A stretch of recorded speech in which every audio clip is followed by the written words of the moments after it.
Civil अस्पताल मिनानवाला में सहूलियात का फुकदान तूल पकड़ गया। मरीज शदीद परेशान है। अस्पताल को दिन में 2 बजे ताले लग जाने पर शहरी प्राइवेट अस्पतालों में महंगा इलाज कराने पर मजबूर है। मियां शेर मोहम्मद रिपोर्ट करेंगे।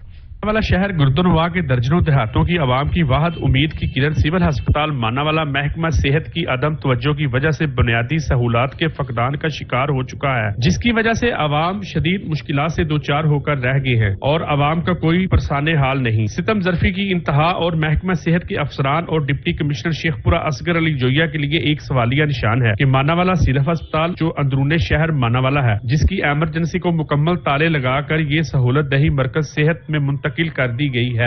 मानावाला हॉस्पिटल जिहड़ा इत्थे हैगा इहदे च ना 20 बिस्तरां दी जिहड़ी सहूलत मौजूद है, लेकिन ये 12 बजे दोपहर 2 बजे तक खुला रहता है, उस तो बाद बंद किया जाता है। करोड़ों रुपए की खातिर रकम से बनने वाला सिविल अस्पताल सुबह 8 बजे से लेकर 2 बजे तक खुलने के बाद मुकम्मल ताले लग जाते हैं, जिसकी वजह से आवाम प्राइवेट अस्पतालों से महंगा इलाज मुआवजा कराने पर मजबूर है। मानावाला शहरियों का कहना है कि सिविल अस्पताल में डिलीवरी सहूलत न होने की वजह से कई जिंदगी की बाजी हार चुके हैं। 24 घंटों के लिए खोला जाए और सीओ शेखपुरा और सीओ हेल्थ से गुजारिश की है इलाका ने और इसको एक एम्बुलेंस भी मुयस्सर की जाए ताकि आने वाली जिंदगियां बचाई जा सके। मियां शेर मोहम्मद जरगर, नुमाइंदा सच न्यूज, मानावाला।